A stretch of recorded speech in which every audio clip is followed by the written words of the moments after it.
What's up YouTube? Welcome back to another video on the DDE channel.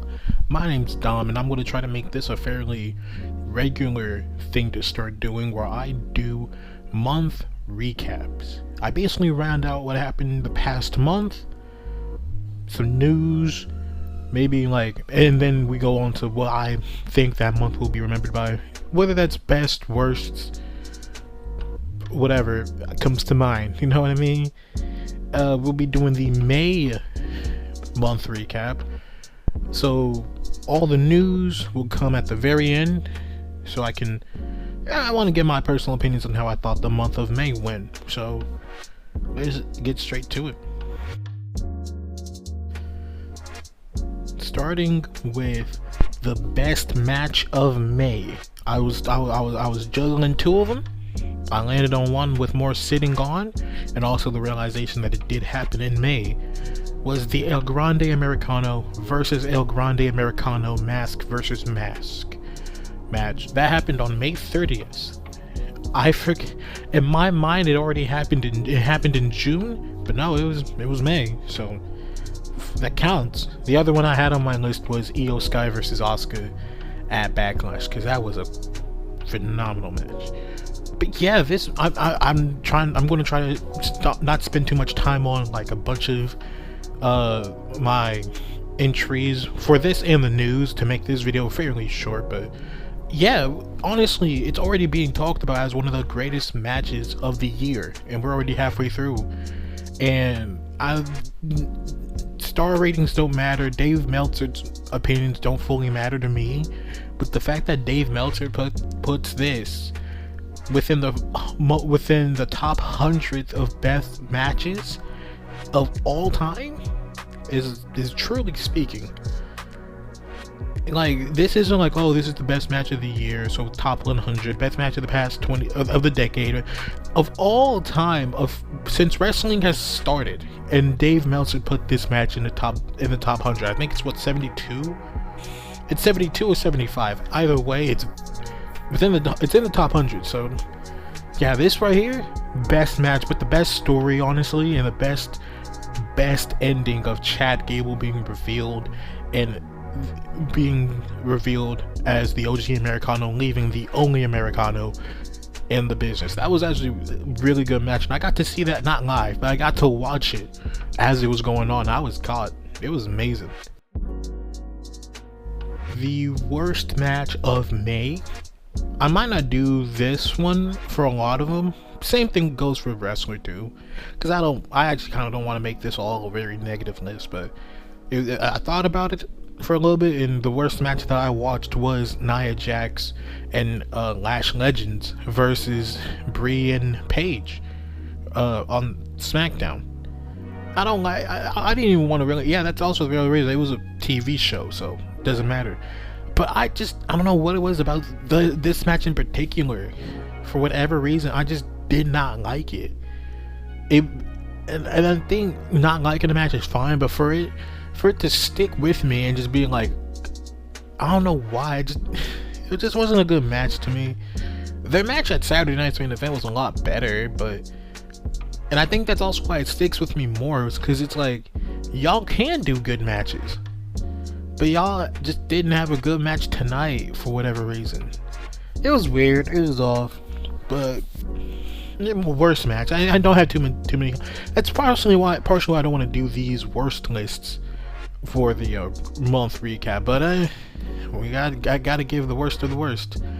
And yeah, Brie and Paige, Irresistible Forces. That was just the worst of the matches in May. Next up on my list, we have best wrestler of May. Now, it's not Obafemi, believe it or not. However, if we were doing this for April, I don't know if y'all can hear that. My neighbor is fixing something. I don't know if y'all hear that. It would have been Obafemi, but I'll be honest, in May there's not too much to grade apart from Clash in Italy, and he lost. And he just kind of had short matches with Los Garza and Otis. Oh, and Grayson Waller, but Yeah, this. So it's not Oba, but the best match or the best wrestler that I have of May is Penta. That man has been on a new level when it comes to wrestling, dude. Like his match with Javon, what, 2 weeks ago? About 2-3 weeks ago, so to say, was bonkers good. And then yesterday, I'm recording this Tuesday. Yesterday on Monday Night Raw against Rey Mysterio. Oh, talk about Lucha Libre. With the El Grande Americano story. This is Lucha right here. This was amazing.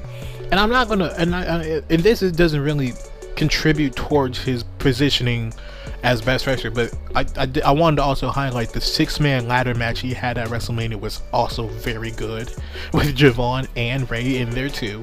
Yeah, Penta has just been on a roll since being IC title holder. It's been amazing for him. A great year for him. I actually really hope that he continues this year. Worst wrestlers I have on my list for May is Bree and Paige. I'm not gonna spend too much time on this one. I don't feel good about it. I'm not gonna lie to you. I like Paige, and Bree's there too, but yeah, they just haven't.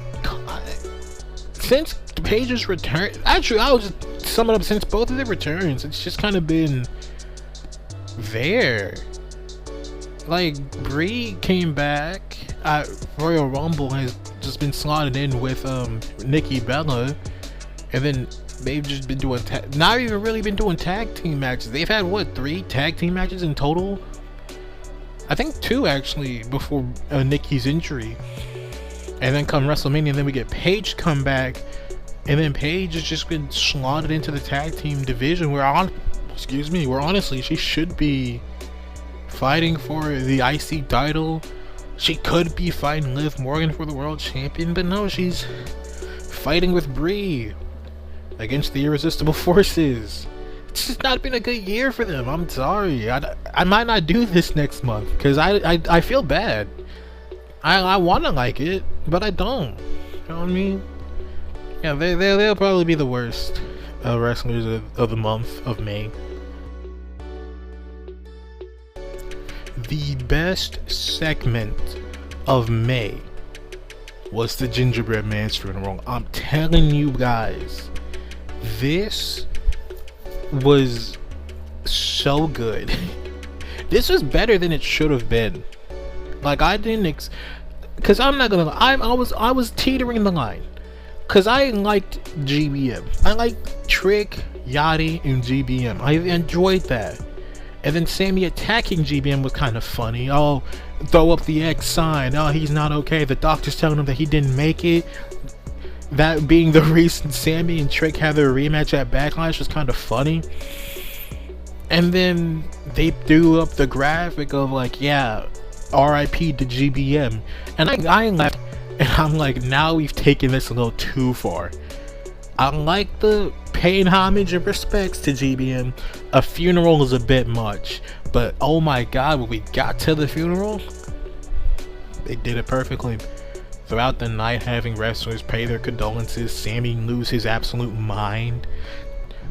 They have the ring set up for a funeral, a self-bought choir, flowers in the ring. Trick makes his full goddamn entrance with milk in a little chalice, pouring it out for the homie.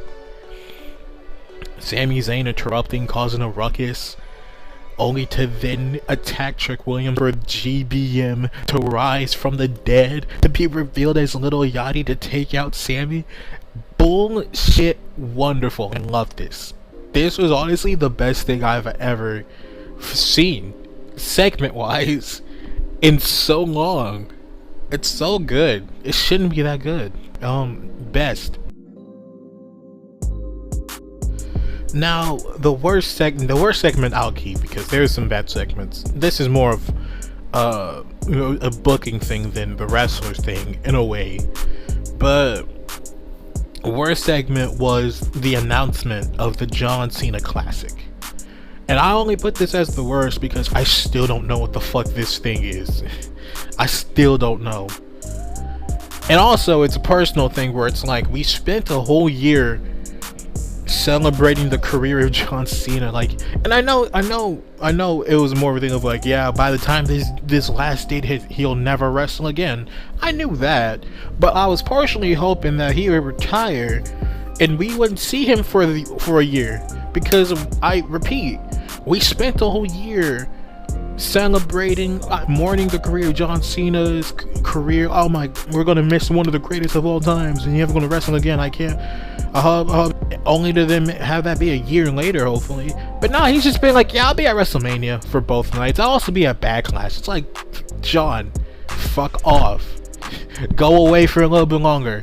If you returned at SummerSlam, that would have been long enough, and I would have been happy.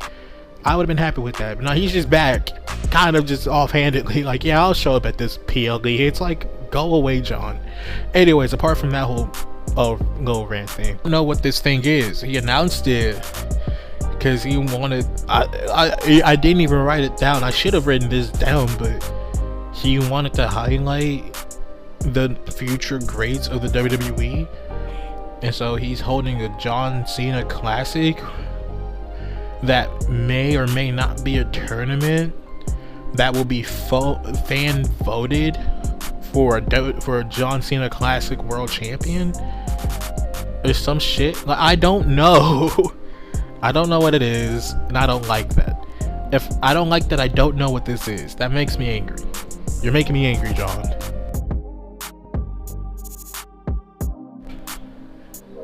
But now that we're done with my opinions on the month, or what I think about the month, let's move on into some very quick news, shall we? Let's move on to the quick news of The New Day, Tonga, and JC Mateo leaving WWE. Now, I checked. All the other releases happened in May, so they are in April, so that doesn't count. These specifically happened on the 1st or 2nd of May. It happened on a Saturday. I know that much. But yeah, The New Day not renewing their deal, or actually getting out of their deals because they were asked for less money. Knowing their worth, respect them, and for that, because honestly, one of your most tenured tag teams, one of your most popular tag teams, both on and off camera, and y'all just gonna kind of snub them for the money that they are rightfully owed? It's crazy. It's fucked. I hate that. I honestly hate the fact that the New Day aren't there, but I respect it because whatever is best for them, they have to go do. And I honestly think the New Day showing up in AEW would be so fucking cool, guys. Imagine this is the year we get Motor City Machine Gun and the New Day, along with FTR and the Young Bucks in AEW. Hot dog.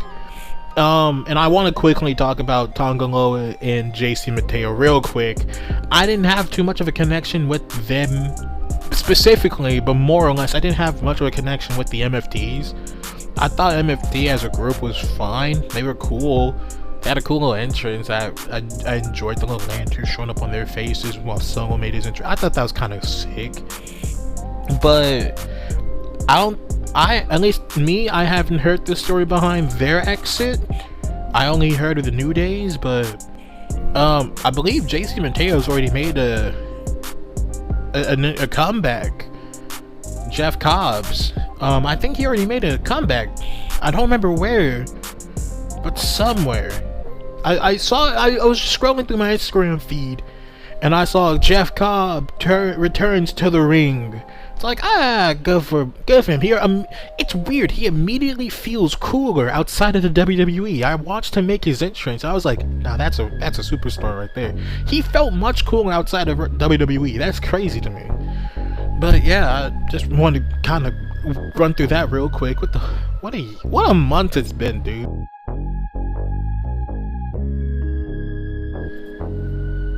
And the month keeps monthin', dog. Excuse me. Auska steps away from the WWE. After her match at Backlash against Io Sky, be honest, we all thought she was about to turn even more heel on Io, because after the match, Io picks up the win after her moonsault, and they just cut to Auska crying. It's like, oh, that's weird. And they start hugging and embracing. They're holding each other's hands. Oh, how sweet. Is she about to hit Auska? Is she about to hit Io? Are they about to fight again? And then Auska just walked away. Huh?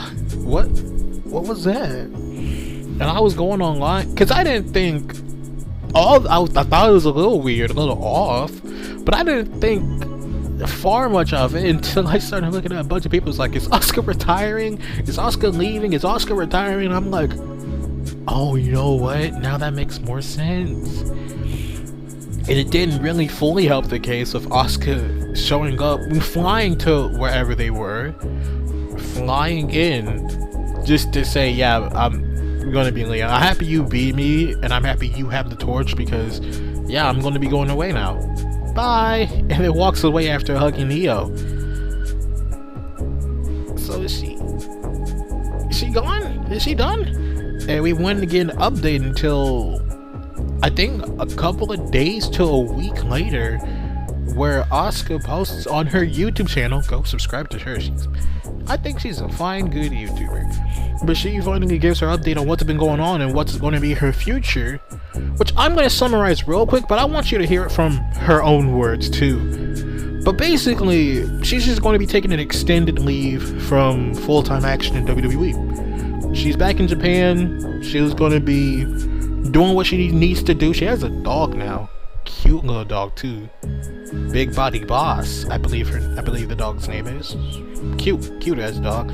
But yeah, she's doing what she's doing. She's still in the WWE, but she's just not full-time roster active. I'll let her speak on that too. But dog, holy shit! Retirement. What a month it was going to be with the releases, the New Day going, and then Auska retire. What a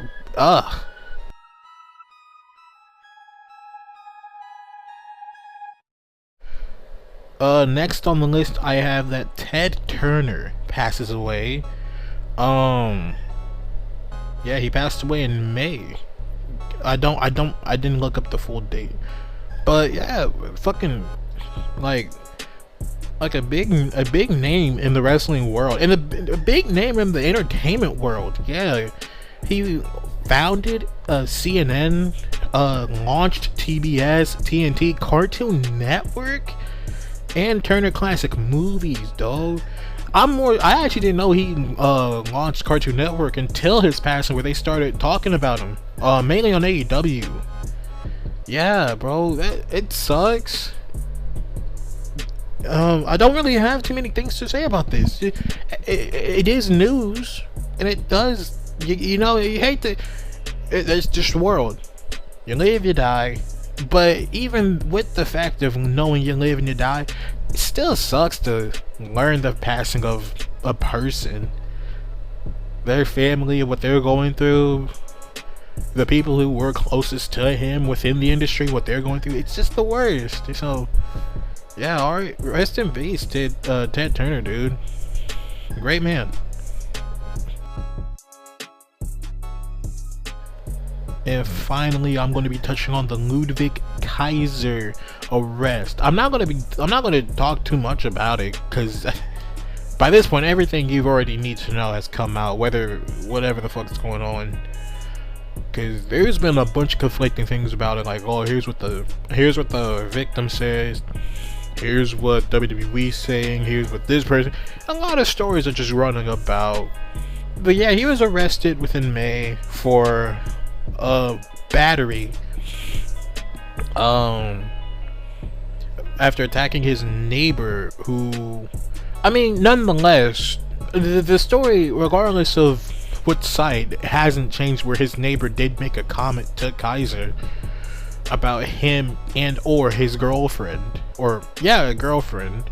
Now, depending on who you're asking, either that was as far as he went, like, hey, have some manners while you're in a public space, and Kaiser just started to beat the fuck out of him, or he was racist and said, hey, you better stop doing that or I'm gonna call ICE on your girlfriend. So then that got Ludwig to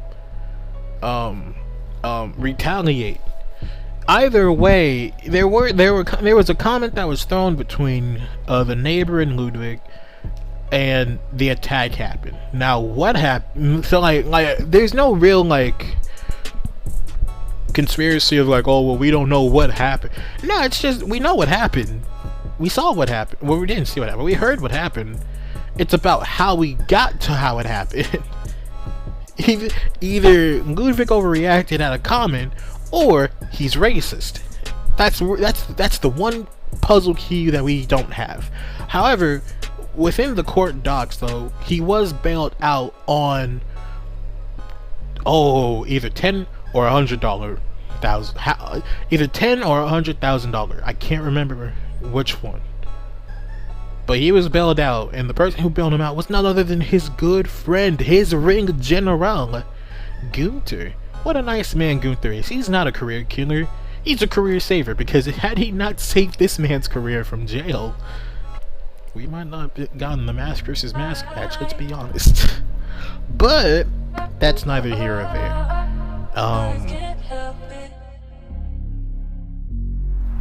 I don't know why I keep saying these videos are going to be short. They never are. I'm sorry.